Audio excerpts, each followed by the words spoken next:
É uma prática nossa e provavelmente de outras igrejas que também estarão aqui representadas, termos uma noite durante a semana que dedicamos para orar, para partilhar assuntos, para estudo bíblico, e geralmente essa noite aqui na igreja é precisamente na quinta-feira. Então o que nós pensámos para aproveitar a presença do Tiago connosco foi: vamos usar o espaço da quinta-feira, mas vamos usá-lo de uma maneira diferente. Vamos pedir ao Tiago, que tem estado há 5 anos no Reformed Theological Seminary no Mississippi, 4 anos e meio, vai fazer 5 anos em maio, não é? Em junho. Já falhaste 2. Exatamente, não posso falhar mais nenhuma, senão não posso falar mais.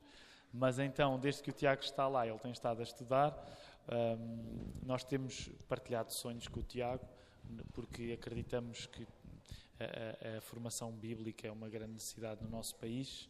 E então um dos sonhos que nós temos com o Tiago é que precisamente que ele possa estudar e ao regressar nos possa ajudar a nós e a outras pessoas que também acreditam nesta necessidade, formação teológica.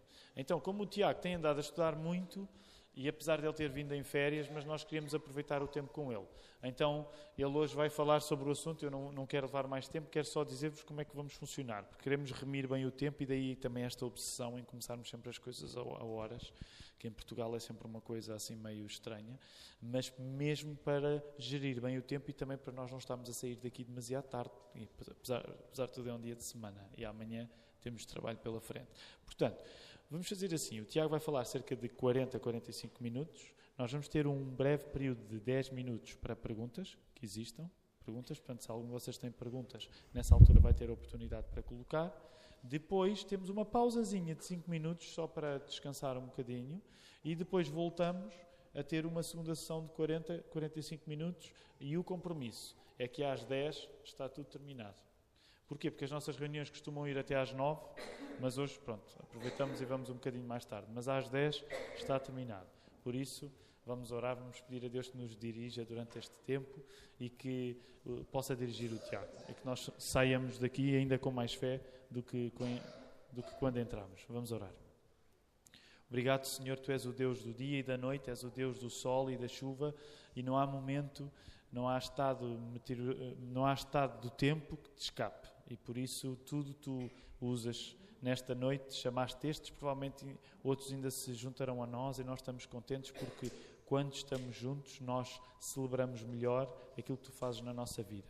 Pedimos que Tu sejas com o Tiago. Também lembramos toda a família lá nos Estados Unidos, no Mississippi, a Marta, o Ruben, o David e o Tiaguinho, ser com eles também durante este tempo lá, e que a exposição da palavra que o Tiago vai trazer para nós possa aumentar a nossa fé, o nosso amor pelo Teu Filho, a nossa dependência do Espírito Santo. É isso que nós pedimos em nome de Jesus. Amém.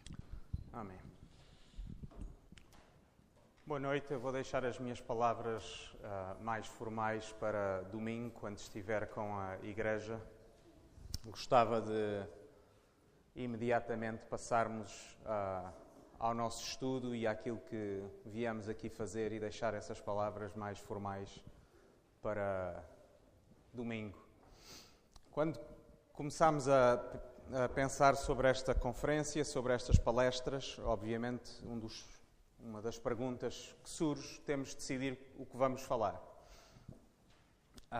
E por estarmos numa época de Natal, celebramos Deus tornado homem, por que não falar sobre a humanidade de Jesus? E permitam-me começar assim. Pergunta: porquê é que devemos estudar a humanidade de Jesus?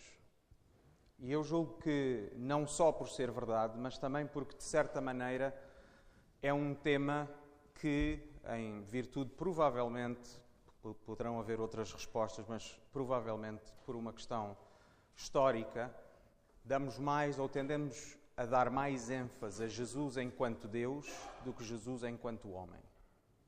E aquilo que nós vamos argumentar e aquilo que nos vamos debruçar é que é tão importante o facto de Jesus ser Deus como o facto de Jesus ser homem.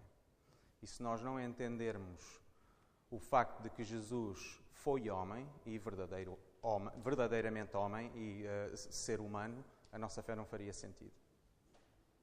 E é nisso que nós vamos falar. Historicamente, eu penso que a Igreja colocou a humanidade de Jesus, eu não quero dizer para segundo plano, porque eu julgo que é sempre afirmada, mas talvez não num plano tão importante e com tanta ênfase como a divindade de Jesus. É provavelmente porque, especialmente nos últimos séculos, o movimento liberal deu esta ênfase sobre a humanidade de Jesus, negando a divindade.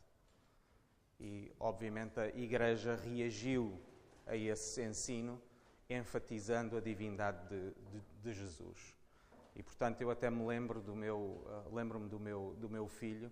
Penso que a Igreja é um bocado como ele. Sempre que fazíamos os nossos devocionais, o mais novo, sempre que se mencionava Jesus, ele dizia: Jesus é Deus, Jesus é Deus, mas Jesus também é homem. E se Jesus não foi homem, o Natal não pode ser uma festa. Se Jesus não foi homem, a nossa fé não faz qualquer sentido, nem podemos ter nenhuma esperança. E é aí que nós vamos enfatizar, inclusivamente pela importância que tem para a nossa vida prática de fé. A segunda nota preliminar é que, por algumas razões que penso virem tornar-se mais evidentes daqui a pouco, eu julgo que o assunto sobre a humanidade de Jesus é um assunto desafiador.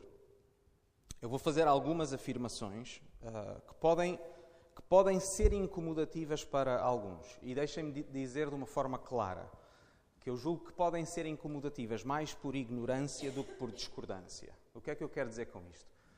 Pelo facto de talvez não termos passado tempo suficiente e profundidade suficiente a pensar sobre a humanidade de Jesus, quando começamos a pensar sobre ela, pode ser desafiador para nós. Pode ser incomodativo para nós. Porque como nunca pensámos,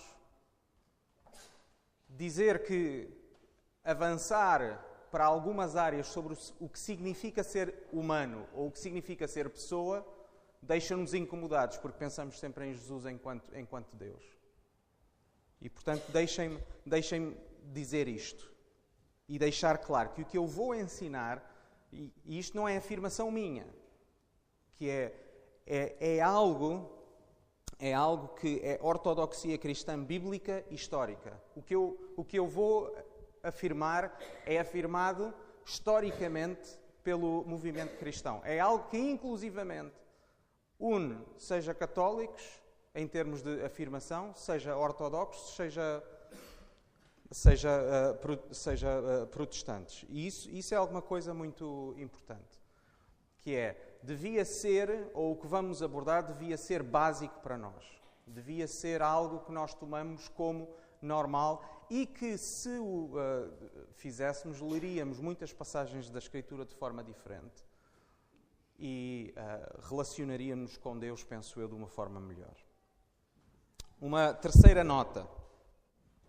Enquanto falamos sobre estes assuntos, precisamos ter algum cuidado para, número 1, evitarmos especulações. Okay? A primeira coisa que nós afirmamos, e é parte essencial, um dos pilares da teologia cristã, é que Deus, afirmamos, isto é um termo utilizado nas teologias sistemáticas, que é Deus é incompreensível. Porquê? Porque nós somos humanos e porque Deus não é humano. Deus está acima de nós e está acima da nossa compreensão limitada e da nossa compreensão humana. E isso nós temos que entender. O nosso conhecimento costuma dizer-se assim. O nosso conhecimento é analógico, não é unívoco. O que significa que Deus teve que condescender connosco. Deus teve que descer ao nosso nível para o podermos conhecer. Deus teve que se revelar. Se Deus não se revelasse a nós, nós não podíamos conhecê-lo. Portanto, Deus teve que descer ao nosso nível para se revelar a nós em linguagem humana e de uma forma que nós pudéssemos compreender. E isto é extremamente importante para não entrarmos em especulações de coisas que nós não sabemos e que são, como a Escritura diz, maravilhosas demais para nós. Maravilhosas no sentido tão fora da nossa compreensão. Mas ao mesmo tempo, e esta é a quarta nota, não significa o facto de Deus ser incompreensível, isso não significa que não podemos conhecer Deus e que esse conhecimento seja de alguma maneira falso. A revelação de Deus é perfeita e afirmamos nós que o nosso conhecimento é verdadeiro e real. E a maior afirmação é feita pelo próprio Jesus, que tendo sido feito homem, diz a Escritura, é a imagem perfeita da glória de Deus. Portanto, Deus foi feito homem, mas ainda assim representa Deus de forma perfeita e é a imagem de Deus de glória de forma perfeita e é a imagem da glória de Deus de forma perfeita. E foi feito homem. Portanto, o facto de ser humano, ou o facto da revelação ter sido transmitida através de homens e em linguagem humana, não significa que essa revelação seja imperfeita ou que não seja verdadeira. Não, ela é perfeita e ela é verdadeira. E a prova disso mesmo é o Verbo que foi feito carne. E, portanto, isso é importante porquê? Porque nós, ao mesmo tempo que dizemos que Deus é incompreensível e procuramos não entrar em especulação, também, ao mesmo tempo, nós não deixamos de afirmar tudo, e o tudo significa tudo sem exceção, o que a Escritura ensina. Ou seja, nós podemos não compreender todas as coisas, mas quando abrimos a Escritura afirmamos tudo o que ela ensina. Mesmo que nós não consigamos, dentro da nossa mente finita, dar uma explicação para todas as coisas ou resolver alguns daqueles que são, para a nossa mente finita, aparentes paradoxos. E isso é algo extremamente importante. E a lição, o exemplo histórico que nós temos disto mesmo, é que as confissões de fé da Igreja nos primeiros séculos, em primeiro lugar, procuraram afirmar, não procuraram explicar coisas. Ok? E isso é extremamente importante para a Igreja hoje também. E, portanto, nós acreditamos, por exemplo, na Trindade, mas nenhum de nós aqui conseguirá dar a explicação perfeita sobre o que é o nosso Deus triuno. Mas podemos afirmar, e de forma completa, tal como os cristãos afirmaram ao longo dos séculos. Creio em Deus Pai, Todo-Poderoso, Criador dos céus e da terra. Creio em Jesus Cristo, o seu único Filho. Creio no Espírito Santo. Ok? Ou seja, mantermos um equilíbrio em que, de um lado, não entramos em especulações, mas, por outro lado, afirmamos tudo o que a Bíblia afirma. Não temos qualquer problema em afirmar todas as coisas, mesmo que algumas nós não saibamos explicar de forma perfeita ou algumas coisas nós não conseguimos conciliar perfeitamente na nossa mente. E afirmamos isso porquê? Porque se Deus fosse perfeitamente explicável para nós ou compreensível para nós, Ele deixava de ser Deus. Passava a ser homem porque passava a estar dentro dos nossos limites. E, portanto, essa é uma questão extremamente importante. Vamos passar agora, então, para a substância daquilo que viemos aqui. E viemos falar sobre a encarnação, viemos falar sobre o Advento, o Natal. E quero que comecem a pensar desta forma, porque é algo que parece-me que é algo que fazemos ciclicamente e é bom voltarmos a lembrar estas coisas. O Natal não é nada mais, nada menos do que uma das mais escandalosas afirmações de fé. Aliás, exclusiva à nossa fé. Nenhuma religião ao longo da história teve a ousadia de alguma vez propor que Deus se tornou homem. E a fé cristã afirma isto, que o próprio Deus se tornou homem a nosso favor. E, portanto, a encarnação, que significa tornado carne, em carne, é central para a fé cristã. E, portanto, falar nesta encarnação ou encarnação é falar da humanidade de Jesus. E a nossa salvação, pensem nisto, que a nossa salvação depende do facto de que a segunda pessoa da Trindade foi feito homem. E de que é Jesus o homem, que é o nosso mediador e é o nosso representante. E, portanto, deixem-me delinear rapidamente o que vamos fazer durante estes 2 dias. Vamos falar sobre o ensino bíblico sobre a humanidade de Jesus. Não vamos perder um bom tempo. Existem muitos textos, mas vamos passar rapidamente por eles, um a um, porque queremos fazer afirmação sobre o que o texto bíblico afirma. Em segundo lugar, quero que possamos ir à história e possamos ver aquilo que a Igreja afirmou nas confissões de fé históricas e olhar ao mesmo tempo sobre o que é que a Igreja estava preocupada em afirmar e o que é que a Igreja estava preocupada em defender com base naquilo que a Escritura revelava, naquilo que os apóstolos ensinaram. Para nós entendermos depois e fazermos o transporte para nós entendermos como é que, de certa maneira, a verdadeira humanidade de Jesus pode ser corrompida nas nossas mentes e nós não darmos conta. Ou seja, eu direi desta forma. A esmagadora maioria, pelo menos, dos membros das igrejas do nosso contexto afirmarão que Jesus era homem, que Jesus era um ser humano. Tenho dúvida, no entanto, que muitas pessoas saibam o que é que isso exatamente significa. Ou seja, nós podemos acreditar e ter alguma convicção ou alguma fé que esteja deturpada. É por isso que a Igreja ensina. Se nós já soubéssemos todas as coisas, nós não precisávamos de ser ensinados. É verdade que o ensino também traz lembrança, não é? Extremamente importante também para a nossa fé. No entanto, o ensino é suposto ensinar-nos, é suposto corrigir, é suposto admoestar, é suposto reorientar por vezes aquilo em que nós acreditamos e tomamos como adquirido e que precisamos de rever e que precisamos de ver reorientado. Portanto, vamos olhar para a história, não porque ela é morta, mas porque ela continua a ser vivida hoje. Porque aquilo que a Igreja afirmou há muitos séculos atrás continua a ser necessário afirmar hoje, porque as mesmas coisas que se colocavam em causa em relação à humanidade de Jesus são também colocadas em causa hoje. E nós podemos nem sequer dar conta disso. Para que depois, a última coisa, isto vai ser a última coisa que nós vamos fazer amanhã, fazer uma aplicação prática de como a verdadeira humanidade de Jesus transforma a forma como nós vivemos a fé. Ou ver ainda, de como a distorção de alguma verdade sobre a humanidade de Jesus pode, de facto, colocar distorções na nossa própria vida de fé. Porque o facto é que um incorreto conhecimento sobre Deus, neste caso sobre Jesus e a sua humanidade, vai ter influência na maneira como nos relacionamos com Ele. E espero que estas questões depois fiquem mais claras à medida que nós vamos avançando. E, portanto, eu gostaria de começar este tempo com algumas perguntas. Vamos pensar sobre a humanidade de Jesus. Portanto, eu vou assumir que Jesus foi um ser humano e, portanto, vamos pensar exatamente em algumas características do que significa ser pessoa.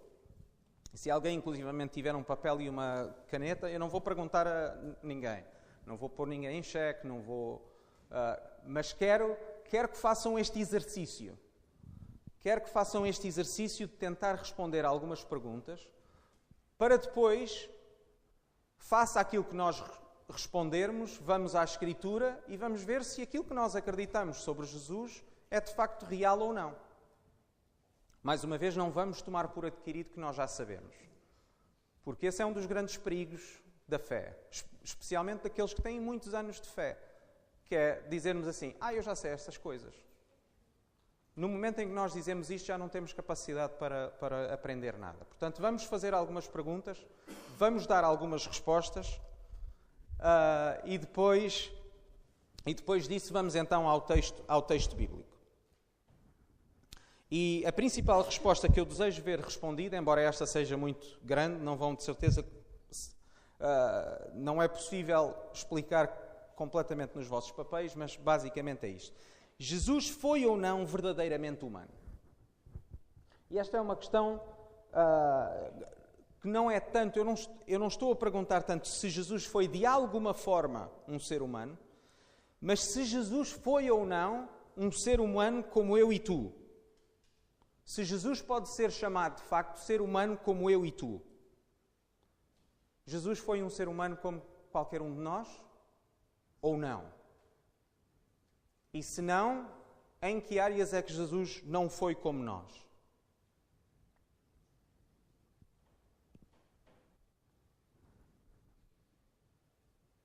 Outras perguntas básicas. O bebé Jesus, estamos no tempo do Natal, o bebé Jesus que nasceu em Belém, era um bebé como qualquer outro? Se não, em que é que ele não era um bebé como qualquer outro? Coisas simples como: Jesus nasceu ou aprendeu a falar? Jesus sabia falar quando nasceu? Essa é uma questão importante. Jesus teve de aprender as várias áreas de conhecimento como qualquer outro humano, ou ele sabia tudo automaticamente? Este tipo de perguntas mudam completamente, por exemplo, a forma como nós lemos os Evangelhos, ao nos identificarmos ou não com aquele homem, com aquele ser humano. Jesus teve de aprender a ler ou já nasceu a ler? Jesus teve de aprender a palavra de Deus, ou seja, Jesus teve de receber ensino sobre o significado das Escrituras, ou sempre soube as Escrituras de cor e o seu significado era completamente inato? Isto são perguntas que nós temos que responder porque mudam completamente a maneira como nos relacionamos com Ele. Mudamos de área agora. Pensem também nestas coisas. Jesus, enquanto homem, na sua natureza humana, Jesus tinha limitações e fraquezas? Ou não? Jesus sentiu no seu corpo e na sua mente as limitações inerentes à condição humana? Vamos começar por aquelas que me parecem ser as mais fáceis de afirmar. Jesus teve emoções? Jesus teve sentimentos? É que as emoções e os nossos sentimentos afetam o nosso ser. Por isso é que uma das afirmações de fé é que se diz que Deus é impassível, porque não tem variação de emoções. Deus tem afetos, mas Deus não tem emoções, porque Ele não tem variação no seu ser, mas nós temos. Quando nós estamos tristes, isso afeta-nos. Quando estamos alegres, afeta-nos. Jesus teve emoções, Jesus teve sentimentos, Jesus riu, Jesus chorou, Jesus teve fome, Jesus teve sede, Jesus sofreu, seja física, emocional ou espiritualmente. Mas estas parecem ainda assim as mais fáceis. Mas existem outras. Ao mesmo tempo, temos que pensar sobre a condição humana e pensar se Jesus de facto sentiu outro tipo de limitações. Por exemplo, Jesus podia cometer erros? Eu não estou a perguntar se Jesus podia pecar. Eu estou a dizer, Jesus podia cometer erros? Jesus alguma vez teve dúvidas? Por exemplo, as tentações de Jesus foram reais? Foram de facto tentações ou foram peças de teatro? Ou por outras palavras, Jesus alguma vez se sentiu tentado a duvidar do Pai? Eu não estou a afirmar se Jesus alguma vez duvidou do Pai. Eu pergunto se Jesus alguma vez foi tentado a duvidar do Pai. Ou mais difícil ainda, a vontade da natureza humana de Jesus foi alguma vez diferente da vontade de Deus?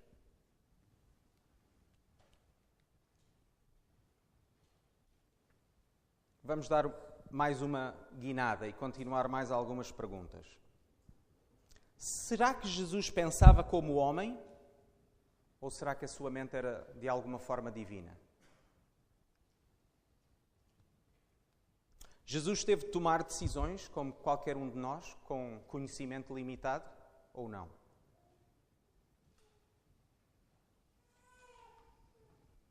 Uma pergunta difícil agora. Jesus teve de viver pela fé?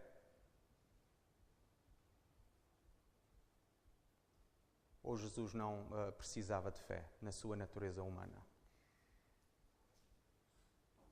Será que Jesus teve de confiar em Deus e negar a sua vontade enquanto homem?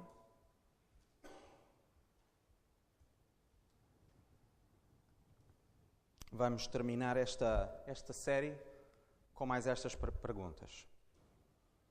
Qual é o relacionamento? Afirmamos Jesus, esta é uma coisa que normalmente na escola dominical é afirmada assim. Jesus foi 100% homem e 100% Deus. Deus e homem, o Deus homem. Mas Qual é o relacionamento? Qual é o relacionamento entre a natureza humana e a natureza divina de Deus? Na sua natureza humana, ou seja, enquanto homem, Jesus tinha atributos não humanos, ou seja, divinos, na sua natureza humana. Por exemplo, na sua natureza humana, Jesus era omnipotente, omnisciente ou omnipresente?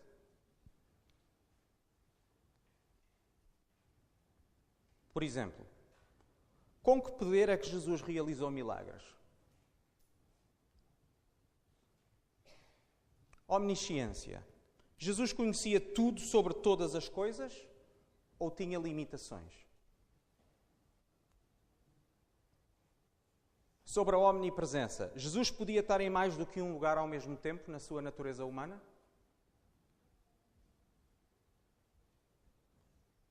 Isto são tudo perguntas que, se pensarmos nelas, e se nunca pensámos antes, podem ser um pouco incomodativas para nós.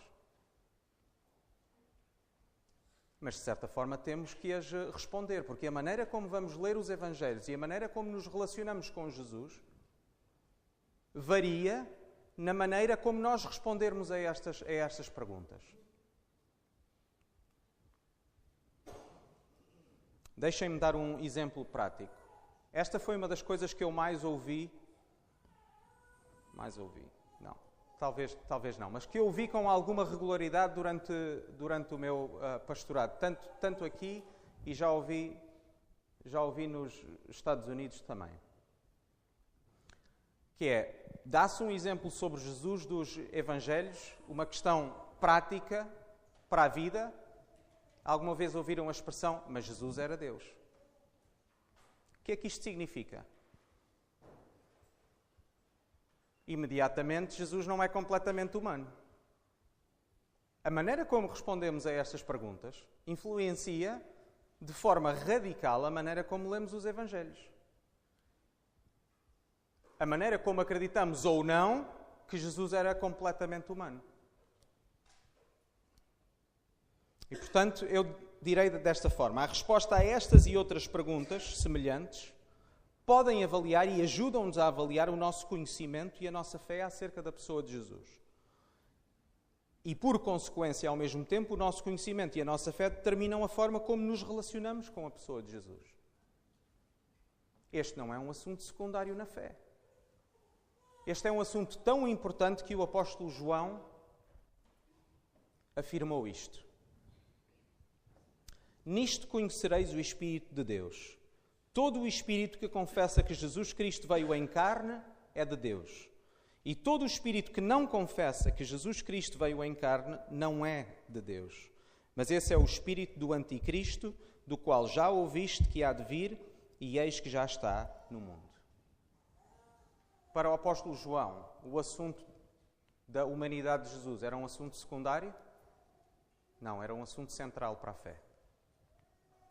Basicamente, que faz a divisão entre estar em Cristo e não estar em Cristo.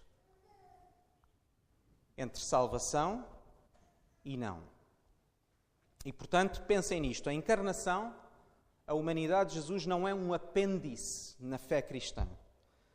Ela é central ao ponto de que abandonar a fé na encarnação de Jesus é negar o próprio Evangelho. Portanto, se Jesus não foi homem, a fé cristã e o Evangelho que afirmamos é uma grande mentira. Se Jesus não foi homem, o Natal não pode ser uma festa. Portanto, isto é o que vamos fazer nestas 4 sessões. Vamos começar com o ensino bíblico, vamos passagem a passagem. Depois vamos historicamente ver as confissões de fé, o seu contexto, as heresias que procuravam combater, as afirmações, as verdades que procuraram afirmar e depois, finalmente, fazer o transporte para a nossa vida e ver como podemos aplicar isto. Então vamos começar desta forma, porque é essencial para nós entendermos aquilo que nós acreditamos sobre Jesus e a nossa própria compreensão sobre a salvação. Em primeiro lugar, fazer esta afirmação. Que o Filho, Deus Filho, assume um papel central enquanto representante de todos os que estão unidos a Ele. E, portanto, todas estas afirmações, tudo o que afirmarmos em relação a Jesus, em relação à sua humanidade, é central,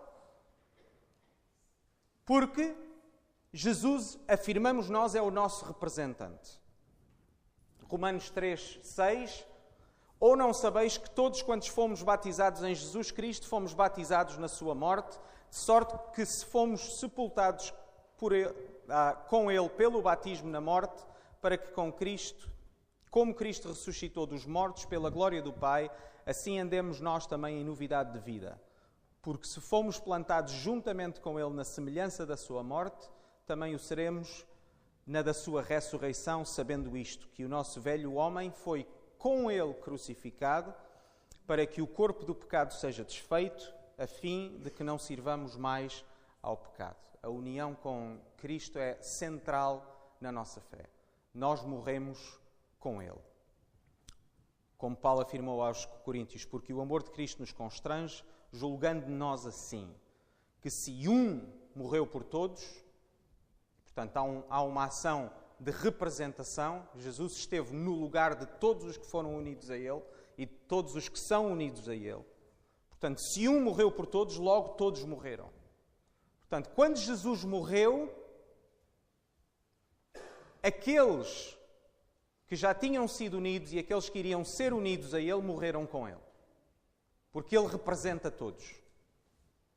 E Ele morreu por todos para que os que vivem não vivam mais para si, mas para aquele que por eles morreu e ressuscitou. E nós temos de entender isto, é algo que precisamos de falar e de relembrar uma e outra vez, que o substrato da Escritura, o substrato do plano de salvação de Deus, da providência divina, de tudo aquilo que vemos em termos do desenvolvimento do plano de Deus na história, é de que o substrato é aquilo que nós costumamos dizer, é federal, é de representação.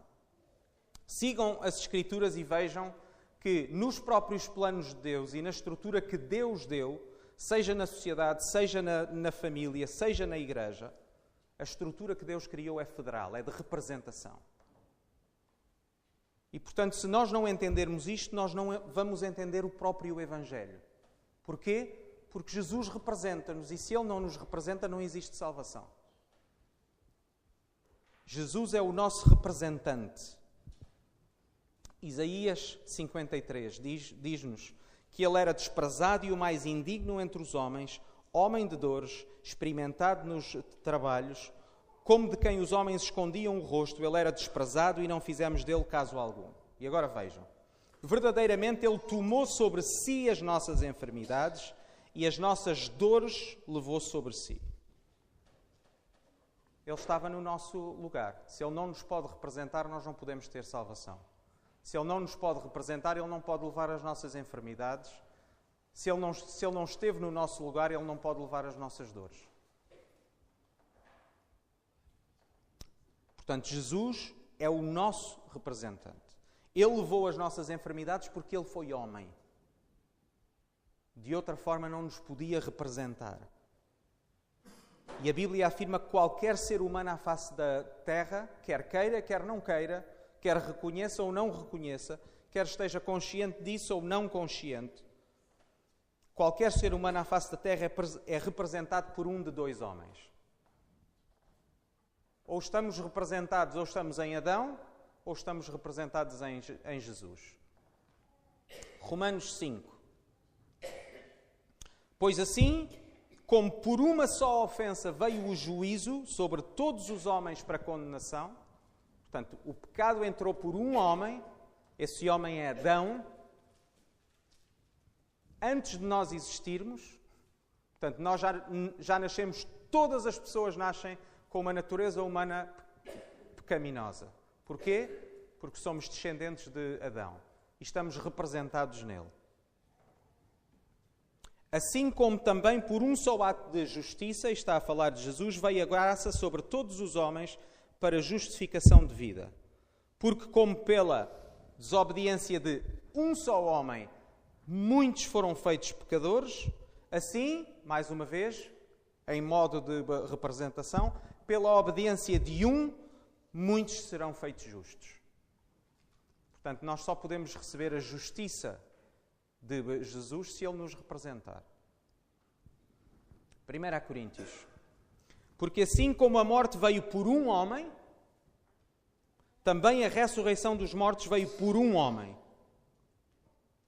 Porque, mesmo antes de qualquer um de nós nascer, assim como todos morrem em Adão, assim também todos serão vivificados em Cristo. Ou seja, não existe vida e a nossa fé não faz sentido a não ser que nós acreditemos que Jesus nos representa.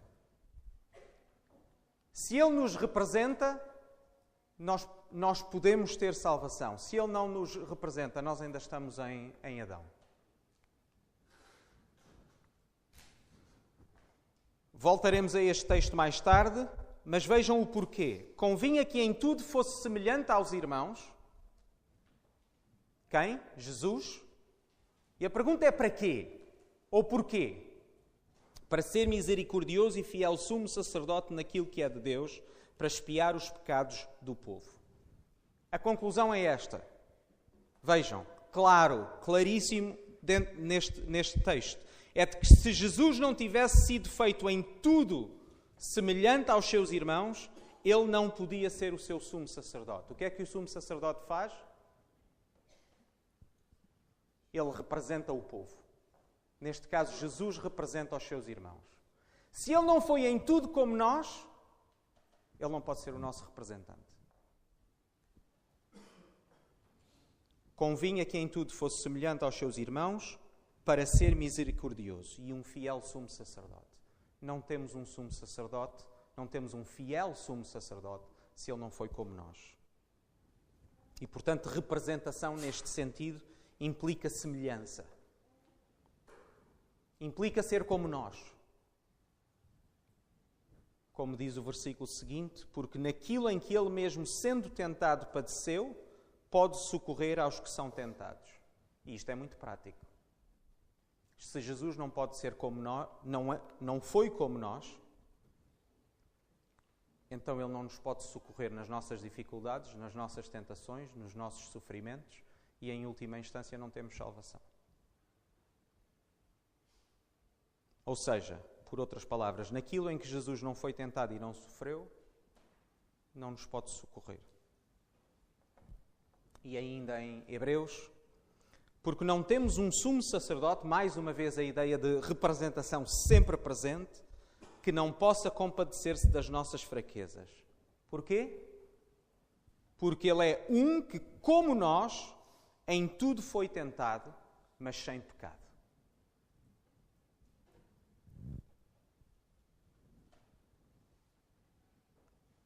Uma famosa e curta afirmação de Gregório de Nazianzo.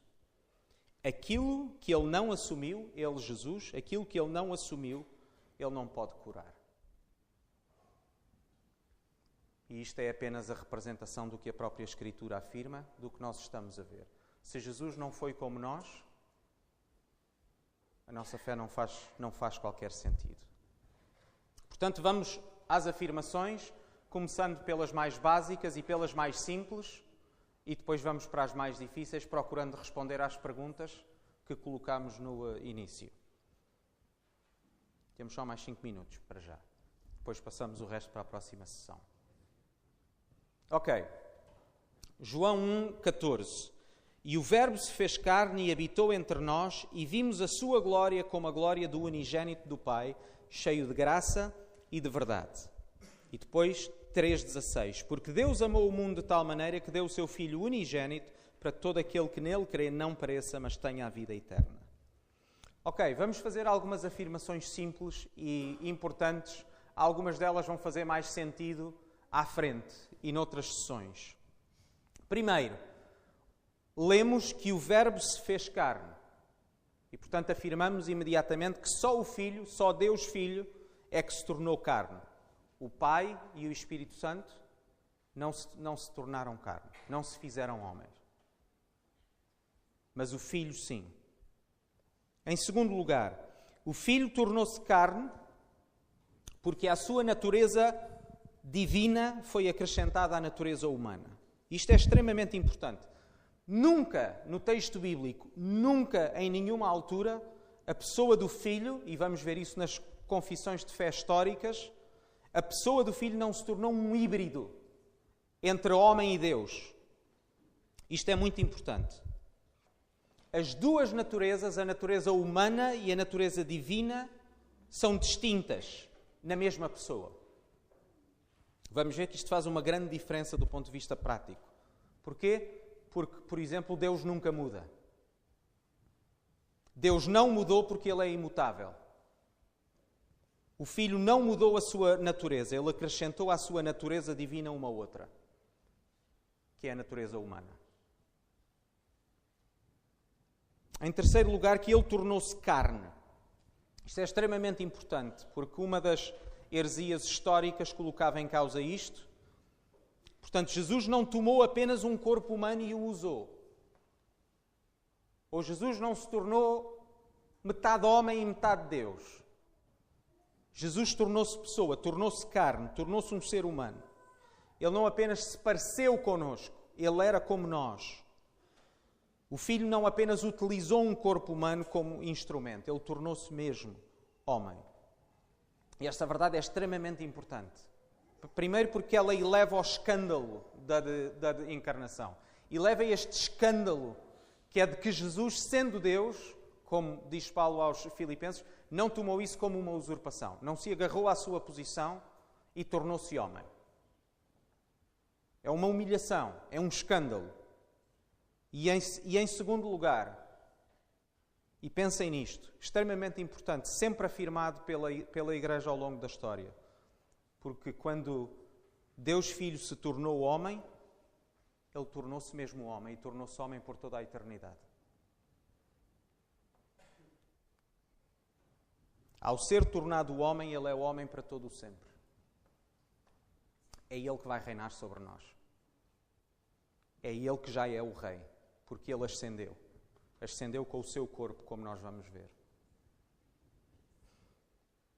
E, portanto, apenas afirmar, especialmente em relação ao que significa o unigênito, de que neste sentido Jesus de facto é o único. Jesus, apesar de ter sido como nós, é singular. Não porque Ele foi, como os credos afirmam, não porque Ele foi criado. Ele não foi criado como nós. Os credos costumam afirmar que Ele foi gerado. Vamos passar a mais uma afirmação em relação àquilo que a Escritura afirma sobre Deus Filho se ter esvaziado. 2 Coríntios 8:9, lemos assim: Porque já sabeis a graça do nosso Senhor Jesus Cristo, que sendo rico por amor de vós se fez pobre, para que pela sua pobreza enriquecesseis. E obviamente que há aqui uma humilhação, há aqui uma descida. E aquilo que Filipenses 2 afirma, de sorte que haja em vós o mesmo sentimento, ou a mesma mente, a mesma forma de pensar, a mesma atitude que houve também em Cristo Jesus, que sendo em forma de Deus não teve por usurpação ser igual a Deus, mas, depende da tradução, aniquilou-se, esvaziou-se a si mesmo, tomando a forma de servo e fazendo-se semelhante aos homens. E permitam-me terminar desta forma com a afirmação que é normal fazer, que é: Jesus não deixou de ser Deus. E por isso mesmo, normalmente afirma-se que, de uma forma paradoxal, Jesus e Deus Filho esvaziou-se por adição, não por subtração. Em nenhum momento do texto bíblico nós vamos ver ou leremos que Deus Filho não foi Deus. Mas Ele de facto esvaziou-se e humilhou-se. E portanto afirmamos que Jesus, de uma forma inigualável, esvaziou-se por adição, não por subtração. À sua natureza humana foi adicionada, à sua natureza divina foi adicionada a natureza humana. E portanto eu vou terminar aqui e depois passamos para a segunda sessão. Sim.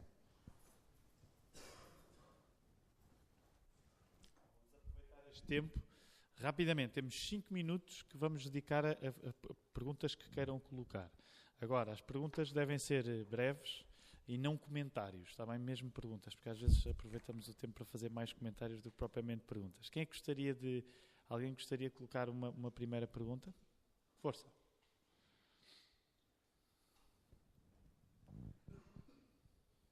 Isabel.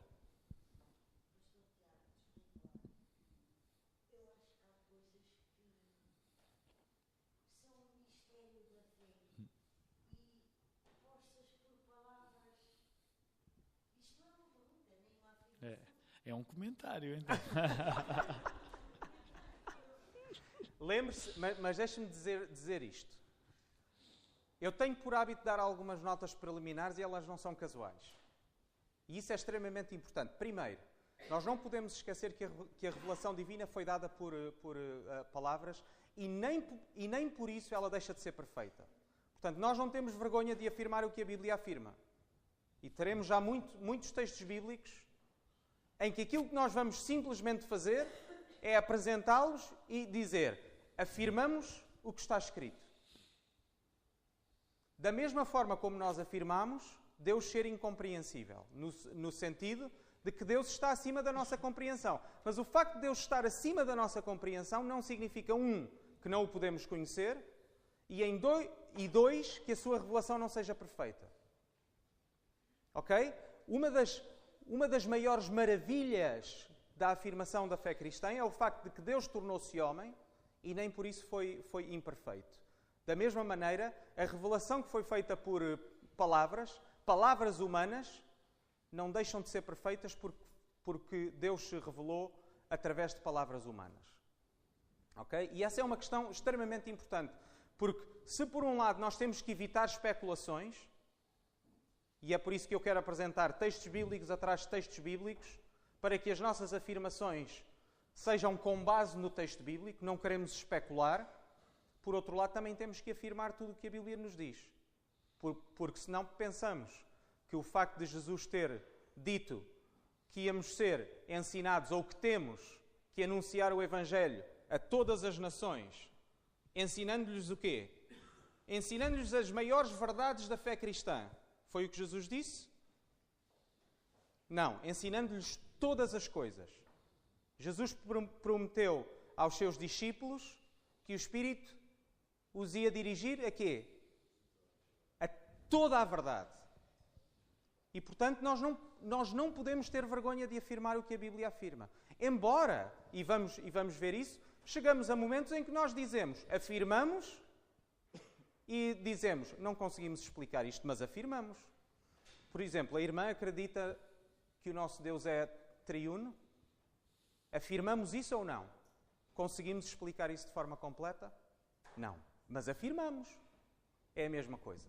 Vamos ter que afirmar a completa e a total humanidade de Jesus, embora vamos chegar a momentos em que nós dizemos, nós não sabemos exatamente como é que isto acontece. Porquê? Porque Deus é Deus e está fora da nossa compreensão, e que, por outro lado, Jesus também é um ser único. Existe mais algum ser que é Deus e homem, simultaneamente? Não. E é por isso que nós vamos afirmar sem vergonha e com coragem, porque a Bíblia afirma, e depois vamos dizer, mas como é que isto acontece? E às vezes nós vamos dizer, não sabemos. E é por isso que a nossa fé depois é exercitada. Porque nós acreditamos em tudo aquilo que Deus afirma e nos revelou, sem termos a necessidade de estar a saber exatamente como é. Eu não sei explicar, mas eu consigo sentir. Eu não sei se isso lhe dá alguma consolação, mas... Bem colocado, bem colocado. Alguém que queira fazer alguma pergunta, mesmo que corra o risco de não dar muita consolação ao Tiago? Brafna, força.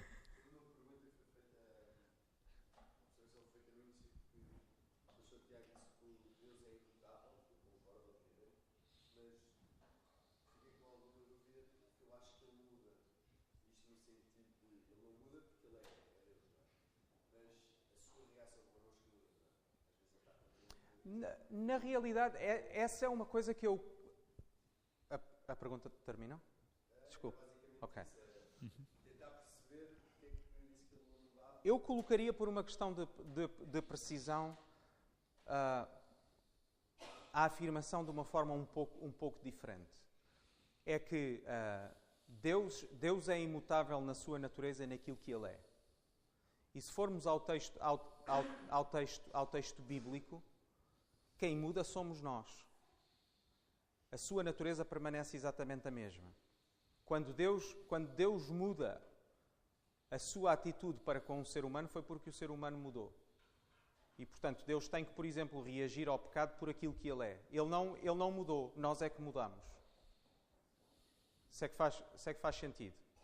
Que é exatamente porque Deus é imutável que Ele não muda. Mas dentro da sua natureza e daquilo que Ele é, Ele reage, por exemplo, à santidade de uma forma e ao pecado de outra. Mas isso é aquilo que Ele é. Ele não muda. Mas as pessoas mudam. E, portanto, quando existe mudança em nós, Deus reage apropriadamente e de acordo com a sua natureza. Nesse sentido, Ele não está a mudar. Nós é que mudamos. E, portanto, é imutável. É por isso que a teologia cristã sempre afirmou que Deus é imutável. Obviamente que Deus muda nas suas ações de acordo com a sua própria natureza. Isso faz sentido? Força, João. Força.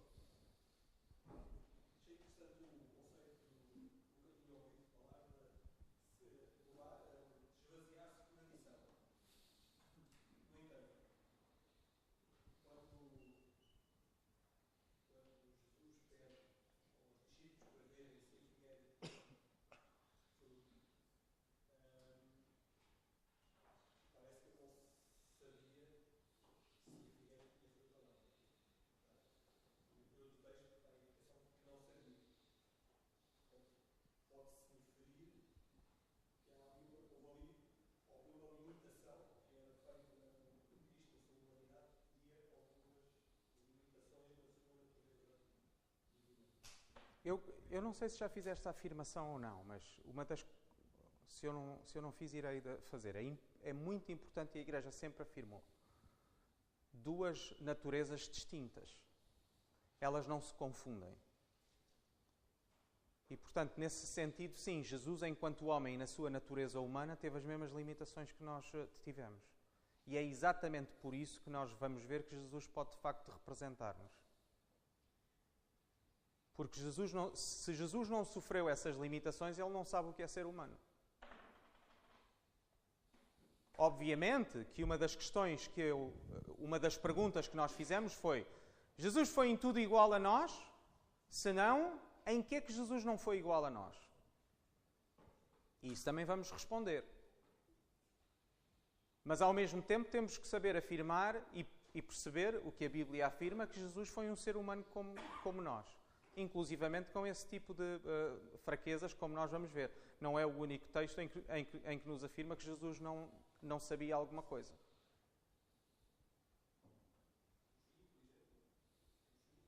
Esse vai ser o texto que nós vamos usar porque é o mais comum. Então, muito bem, já estamos a entrar na matéria da próxima. Vamos fazer 5 minutos de uma pequena pausa. Durante 5 minutos podem levantar-se e daqui a 5 minutos vamos voltar a estar juntos e depois fazer um reforço. Até já.